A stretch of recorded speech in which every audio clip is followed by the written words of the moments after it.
Le confort, c'est d'être bien renseigné quand j'évoque le nom de Mia Khalifa et de ne pas savoir du tout ce que c'est une capitalisation boursière. Pourtant, vous êtes la première personne à dire que vous voudriez gagner de l'argent, que vous voudriez investir votre argent. Vous êtes définitivement sur le mauvais chemin. Cliquez sur le lien en bio, je vais pouvoir vous aider. Vous manquez d'éducation financière. Changez. Changez votre vie. Le confort tue votre appétit de vivre, le confort tue votre aura, le confort tue votre quête d'aventure. On a de plus en plus d'hommes confortables, d'hommes qui se confortent dans leur situation. Par exemple, certains d'entre eux demandent aux femmes de baisser leurs exigences afin que ces dernières puissent leur accorder leur faveur. C'est ridicule. Plutôt que de vous poser tout un tas de questions sur les exigences que pourraient avoir ces dames, vous devriez plutôt travailler à maximiser vos attributs, de sorte que vous soyez le choix de bon nombre de femmes. Mais cela vous demande du courage, et le courage, vous ne l'avez pas. Vous êtes un eunuque sur le plan intellectuel, vous êtes un castré sur le plan intellectuel, puisque vous avez un entourage de merde qui vous a très tôt baigné comme un beignet dans l'huile de la médiocrité. C'est pour ça que vous êtes un homme confortable. Le confort tue votre appétit de vivre. Le confort tue votre appétence, votre capacité, votre habilité à réfléchir et à fournir de l'effort. Le problème du pauvre, c'est qu'il vit confortablement avec un salaire qui ne lui donne pas ce loisir. Vous pensez que les riches fonctionnent pareil? Détrompez-vous. Les riches vivent comme des rockstars. Ce que vous appelez vous confort ne représente qu'une infime partie de ce qu'ils possèdent. Encore une fois, le problème du pauvre, c'est de vivre confortablement avec un salaire qui ne lui donne pas la possibilité de vivre confortablement, ou en tout cas de mimer le confort que pourrait avoir le riche. Vous méritez définitivement la vie que vous avez, parce que vous avez décidé d'être confortable dans cette dernière.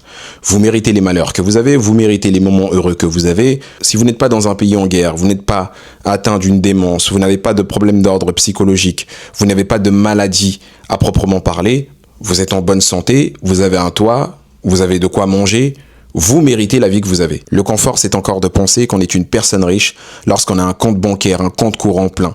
L'intelligence suggère que les personnes les plus aisées dans ce monde placent leur argent sur des actifs qui se valorisent. Vous pensez réellement qu'un Elon Musk a autant de milliards sur son compte en banque ? C'est là encore une mentalité du pauvre. Et par essence, un pauvre, c'est confortable. Évidemment, il ne prend jamais de risques. Et c'est précisément pour cela qu'il est pauvre. Laissez-moi vous rafraîchir la mémoire. 2020, pandémie du Covid-19. Vous étiez confiné, mais vous aviez tout de même un salaire qui tombait chaque mois. Qu'avez-vous fait de votre salaire ? Rien. Rien si ce n'est que d'acheter des choses dont vous n'avez plus l'utilité 5 ans plus tard. Vous avez commandé tout un tas de gadgets sur Amazon.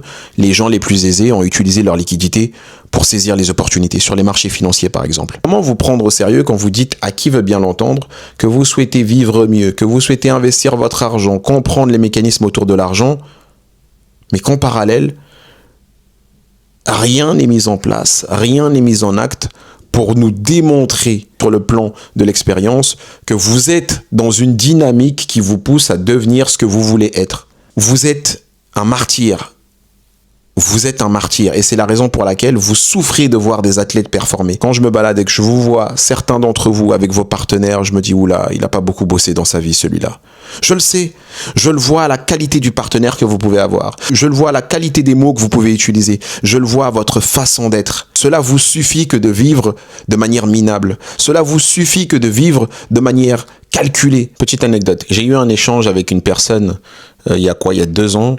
Et la personne me disait qu'elle avait du mal avec ses finances et qu'elle avait à cœur d'aller mieux, de contrôler ses finances personnelles. Et donc, ma première question dans ce cas, c'est de savoir comment la personne s'organise, surtout au niveau du loyer, étant donné que le loyer est la première dépense des Français. Figurez-vous que c'est une personne qui avait 25 ans, si je dis pas de bêtises, qui vivait seule dans un 3 pièces. Pourquoi ? Quelle est l'utilité de prendre un 3 pièces quand on a 25 ans et qu'on vit seul ? Vous savez ce qu'elle m'a répondu ? J'ai besoin d'être à l'aise, d'être confortable chez moi. Une pièce pour moi, une pièce pour les invités, et ça me permet d'être heureuse. Grand bien te fasse, mais ne te plains pas d'avoir des difficultés au niveau de tes finances. Vous avez 20 ans, 25, 30 ans, et cela n'est pas chose stupide à dire. Vous allez vivre à 15 dans un 9 mètres carrés, ça vous permet d'économiser pas mal d'argent. Cet argent, vous l'utilisez à un dessein précis. Vous l'investissez. Vous l'investissez, mais alors sur des boîtes que vous comprenez, que vous analysez. Vous comprenez assez facilement que pour chaque chose, nous en tirons un bénéfice particulier qui nous donne une indication sur le juste prix. Je l'ai déjà dit, vous allez chez McDonald's, quand vous achetez un menu Big Mac, vous n'escomptez pas que le vendeur puisse vous proposer de l'acheter à 150 €. Parce qu'un menu Big Mac, en temps réel, dans la vraie vie, ça ne vaut pas 150 €. Si en revanche, vous allez dans un restaurant, dans lequel on vous explique avec délicatesse la cuisson de votre poisson, on vous explique l'histoire du millésime que vous êtes en train de boire, les 150 € sont beaucoup plus justifiés. C'est pareil pour les entreprises. C'est ce qu'on appelle le price earning ratio. Je ne sais pas si j'en ai déjà parlé. Le rapport entre les bénéfices et le cours de l'action. À quel point les performances financières d'une entreprise justifient le prix que vous êtes en train d'acheter. Mais vous préférez Mia Khalifa. Vous préférez Mia Khalifa. Soyez honnête. C'est la raison pour laquelle vous êtes... C'est précisément pour ça que vous êtes au stade où vous êtes. Vous avez beaucoup trop souvent centré votre vie sur du divertissement, beaucoup moins sur de l'intellectualité. Je sais quel type d'individu vous êtes. Vous avez pris votre shoot de dopamine dans cette vidéo parce que je m'exprime comme un dieu, mais à la minute où c'est terminé, vous allez retourner à vos vieux travers. Alain, dans le propos sur le bonheur, disait ceci. Un type qui s'ennuie a une manière de s'asseoir, de parler et de se lever qui est propre à entretenir l'ennui. C'est exactement ce que vous êtes. Vous puez la défaite. Si vous voulez être un type d'exception, si vous voulez aller mieux, vous voulez contrôler vos finances, cliquez sur le lien en bio. On va pouvoir vous aider. Je voudrais faire passer un message à travers ma vidéo. N'ayez pas peur d'aller chercher ce qu'il y a de grandiose. N'ayez pas peur de vous donner les moyens d'aller chercher ce qu'il y a de magnifique, ce qu'il y a de plus grand.